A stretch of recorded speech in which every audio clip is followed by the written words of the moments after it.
It took a lawsuit, you guys, for this one, but this guy is like the typical, oh, like we should expect it thing.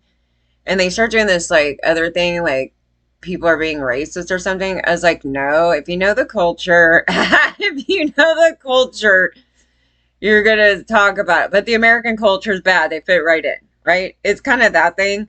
But the weird thing is that when you bring up a critique of what they've done, all of a sudden they want to cover it up. They find every excuse under the sun to cover up men's bad behavior. And I have had this massive war with the medical field. Okay. So this is a topic that another one that I do talk about because I know it all too well. Okay. Surgeon fired after ogling sedated patient's genitals of the day, taking money from medical company. All right. Who's this dude? Okay, a Harbor UCLA Medical Center surgeon who was accused of a variety of misbehavior, including some sexist and racist in nature, has been fired by the hospital. Okay, but when you report this to the medical group and you report it to the medical board, they tell you they don't do anything about this. Nothing at all. And so their legal defense is something like, we can't do anything about their bedside bad manners. Like, this is how they kind of like lump it in. So it could be sexual in nature because I had a sexual assault and one of my other things. And they do this big cover up, right? They don't have any incentive to get rid of these guys. And then they basically straight up told me, they're like, if you think that anybody's going to get fired, you got something else coming, girl. So nobody's going to get fired. And this is even for medical, kind of like a malpractice type of thing too, as well. They're like, nobody's going to get fired. If somebody injured you at a dental, whatever the thing is, nobody's going to get fired. They said this, okay? So what caused them to, get rid of him and doing anything about this? Okay, so he was the subject of a lawsuit against the county filed last year and was terminated after a 2-year investigation that found he regularly gawked at the genitalia of the people put under it, patients, and never disclosed that he was being paid by a medical device company whose products he used on his patients. And so here's the thing with that. They don't even do the investigation. Like in my sexual assault one, they were laughing on the phone, okay? And then it was like they were trying to claim that it was like this uncomfortable laughing with this guy. And then they said, oh, he no longer is with their company, right? So then they threw that out the window, like, he's no longer here, so you can't come at us, like this thing, right? Then they gave so they were allegedly doing an investigation, and they gave my private info of the assault to a third party who's not involved, to another office that was a physical therapist office. And what was scary about that is because, well, number one, it's no one's fucking business. But two, that could have been the office where the sexual assault happened, right? So they actually approached me. So hypothetically, what if it was the place? They're like, can we talk to you? And I was like, huh? And then they're like, what happened? This lady was asking me, like, what happened?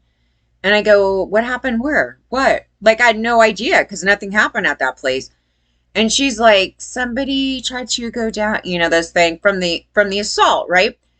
And I go, no, not here. It had nothing to do with here. And she's like, oh, that's weird. No, we just got this information. So why did this investigation process entail my information going to a whole different doctor's office that had nothing to do with the case at all? Okay, this is the thing. But what if they were the perpetrators? Then they're trying to kind of like get information from me and doing this thing, right? Like there's a thing about it. And I was like, whoa, that is fucking weird.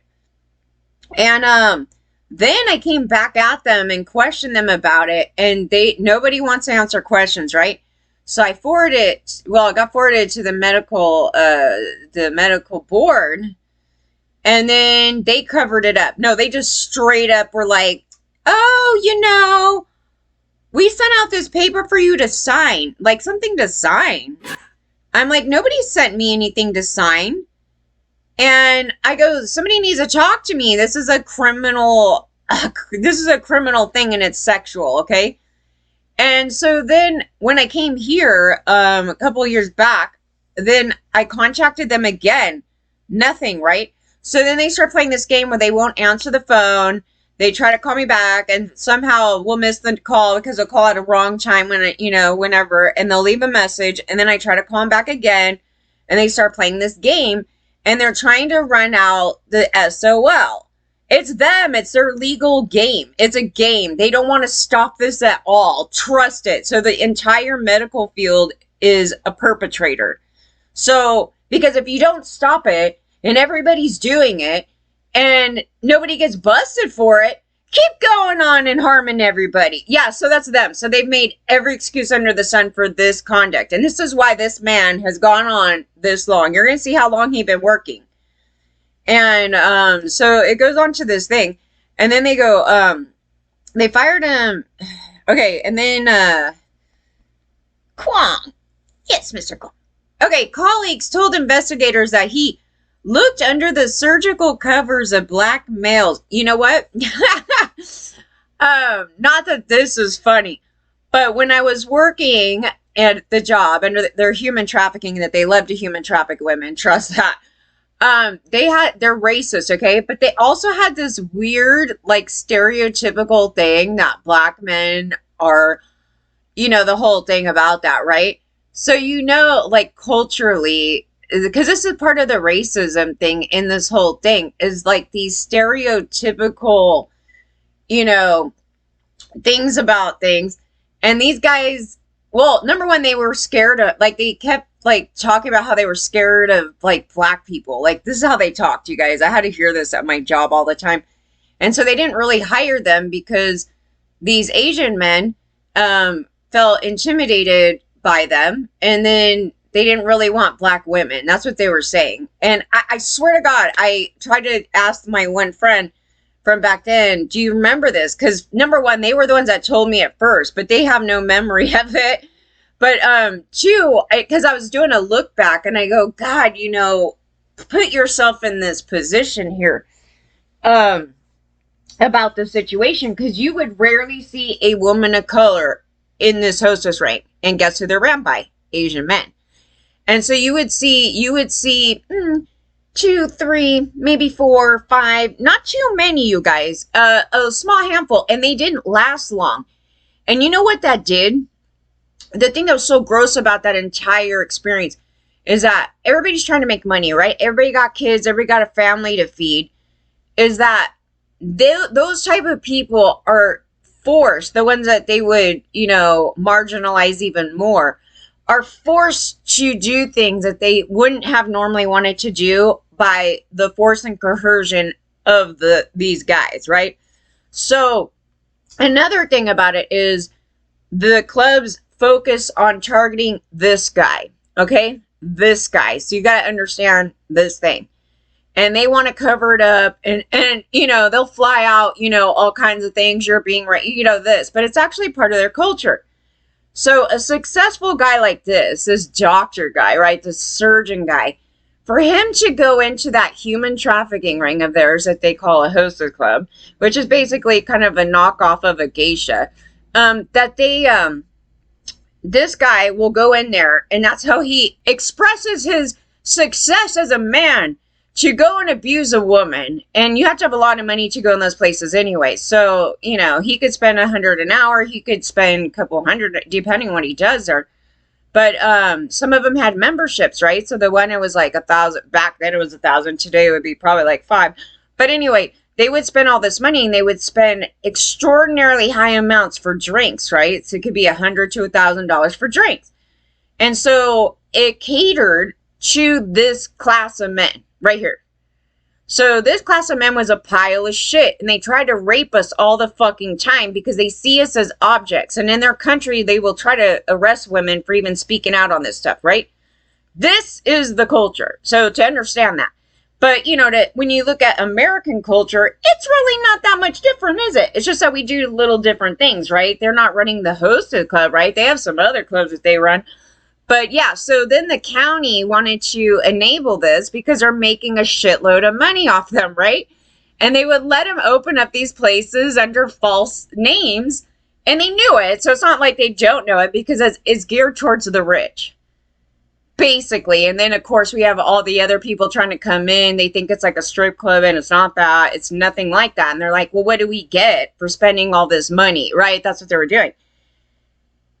Okay, so this would be a guy that would go in there. So I know the pew. I was in it, so I know exactly what would be up in here. And they sexually assaulted us. So I went to the county, and I'm like, dude, these people won't, pay me, and, all this stuff, right? And then they try to pay me off with $600. $600. I cannot believe this still to this day. I go, you guys try to pay me $600 for a human trafficking ring. Okay. Back to this. I was like, just so you know, because you're going to see that, I understand the mindset to this, which is bad. So he's like, covers of black males who are under anesthesia, and discuss the genitalia of the day. And also discuss his favorite sex positions of his preference for autoerotic asphyxiation. So he likes to choke out. Okay. Culture. We were talking about this in the comment section last night. The thing about how TV, everyday TV, it wasn't pornography that's actually causing this, by the way, guys. It isn't.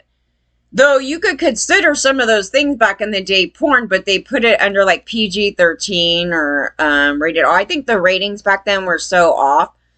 Anyway, what you're looking at for a problem like this guy, is what they were consuming from birth to, I don't know, I think 10's a little late, but somewhere in that portion right there.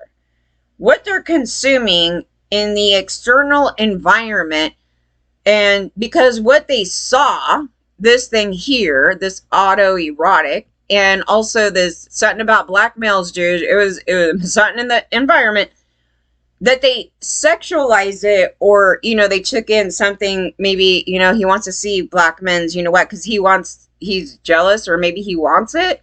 Maybe he's gay. I don't know.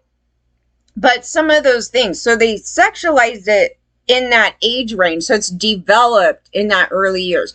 I've always known this, and you don't have to go to college to know this. It was just something that was part of, jobs when we're talking about these different weird things. And I was like, yeah, but I mean, we can't answer as to why, for him to like that, and for the rest of us to be like, what the hell, right? I go, man, if we could narrow in on, stopping that type of thing. I mean, some people would say censor it, but it's in the general environment. It's not from pornography. It's from the general environment of what they're picking up. And one of my viewers pulled up Splash, the movie Splash. And I go, oh, I wouldn't even have pulled that out from a million years. And we're talking about the upskirting thing, right? I go, yeah, it means that he saw it it was in the environment somehow. And then that they sexualized that. And then it went on to him being a perpetrator, right? And I go, I don't know what was in the environment. I couldn't pull out a movie where that was happening. I was just like, I can't even imagine. It would be something for kids, or something that an adult parent would allow their kids to watch, right? It's not pornography. Would you say the movie Splash is pornography? No. But what was in the movie that some people may look at it and think, oh, that's harmless. Well, it wasn't harmless at all, because they're showing a kid doing an upskirting thing. And it's also teaching the kid, if I'm a kid and I'm watching it and I'm a boy, right? And I'm like, oh, look, I can manipulate and just throw some marbles underneath some girl's skirt and go underneath it and look. But a little kid wouldn't do that on his own. He would have to see it from an adult standpoint. So the movies and the television is written by men for their own sexual disgusting purposes. And then they reenact it, and then a little kid will watch it, and then he goes and does it. Maybe the start was like, what is that about? I want to know what that's about. It could be something like that. And then it's sexualized, right? And then they'll continually reenact that thing. And yeah, and then another one that was pointed out was the Brady Bunch. Oh, hell no. That show is so dark as fuck.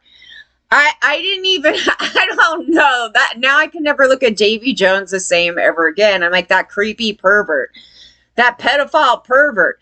Like this like celebrity fucking adult is like, I heard this little girl on the air and I'm going to come over to her house, and the parents are setting up to human traffic Marsha out, basically. And it's like this adult male on this little girl, and then everybody's celebrating it. And I'm like, this is disgusting. I didn't even, you just don't, I don't know. But that's the normalization and the grooming aspects of these things, right?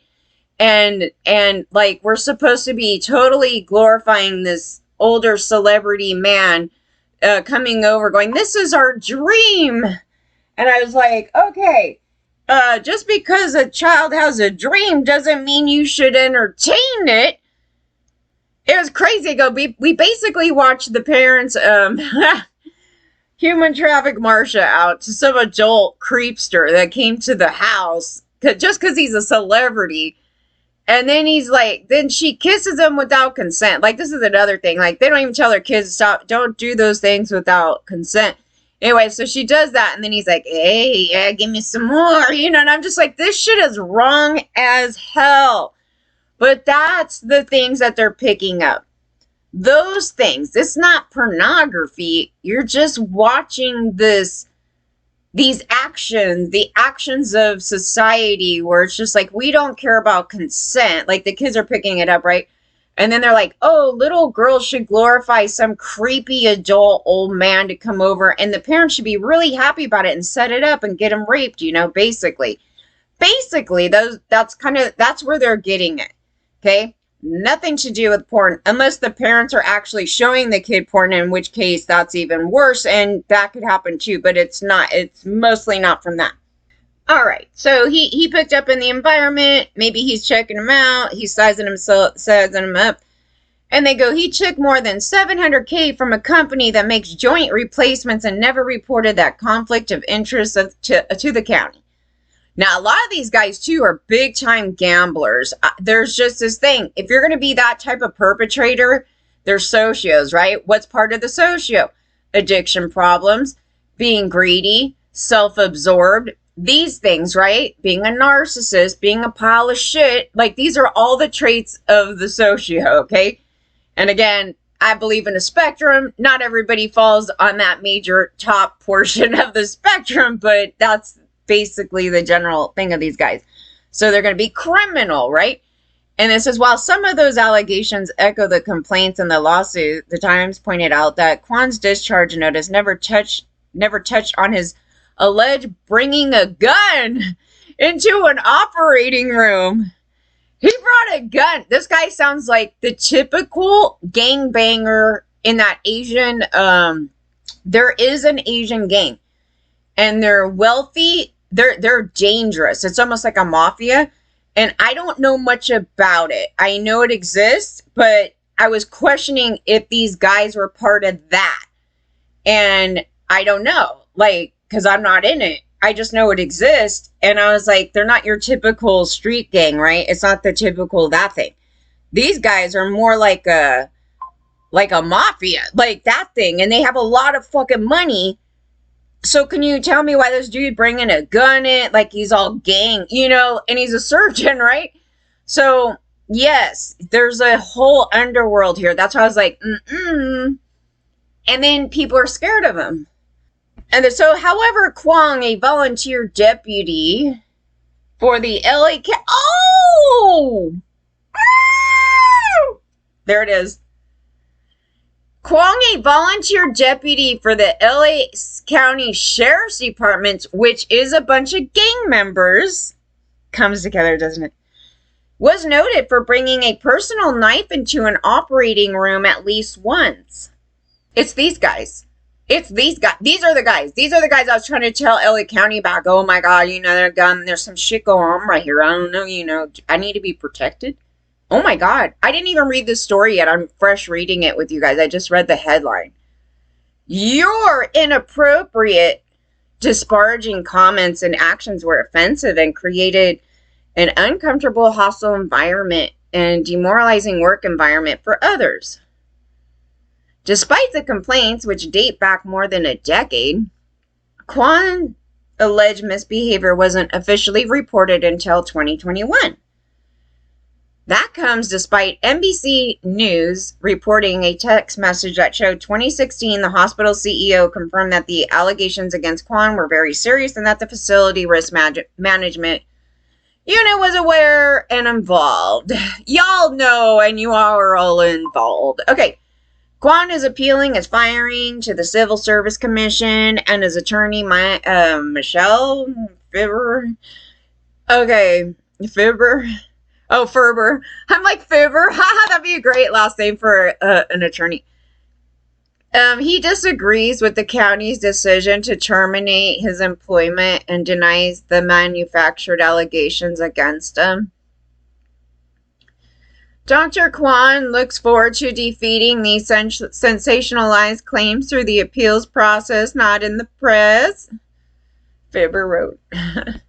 Until his firing, Kwan has remained on paid administration leave. The slow pace allowed Kwan to receive more than $1 million without working. Isn't this all men, though? I mean, come on. Okay, so in 2023, a year in which Kwan didn't work a single day, he was the 8th highest paid county employee according to salary records posted this month. Ladies, how do you feel about this? Organized crime, this is it. They're not bringing it up in the story. Why? He's a volunteer deputy.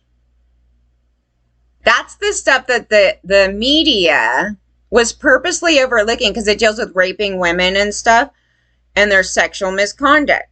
And they purposely ignored it. Oh, for over 2 decades, you guys. This relationship with organized criminal crime right there, right? That I was saying, I go, oh man, I cannot believe that I'm watching like a guy like him. There was a lot of them, okay? There was a guy like him being buddy with the LASD, who, me looking at him, looked like a gang. And it, like I was saying, I go, it looks confusing when you start seeing some general gang members, right? Like ones that you would totally pick off the street. And you see them around them too. But when I was looking at the stories, I go, oh, it looks like they target them as well. They weren't targeting them in this place, but when I was reading stuff, it was like they were making stuff up on those people, and then they would go and try to bust them. And then they would get thrown out of court or whatever, because it was like unlawful, who is it? They stopped them for no reason, just to try to bust them for something. It was like that thing, and so then it gets thrown out. And I think I don't know if the guy was a gang member or I don't know. There was something weird about it. And I was like, yeah, there's something just, you could sit there and suspect some stuff. It's not like you go up to him and you go, hey, are you in a gang? What gang are you in? Do you get along with these guys? Like, you don't have these conversations. You just watch the interactions, and it didn't look right. And I was watching this in this portion right here for about 2 years. And I was like, oh my God. And then they were doing illegal conduct with females and taking advantage of them and doing that stuff. So I was like, yeah. But it's like in correlation with these type of guys right here, this Kwang dude. And I go, yeah. And then, okay, so that stuff was all over in the City of Industry area. And so they kind of like skirted away from talking about that section of things. Why, right? You got to ask the question, why? And again, they cater to this guy right here.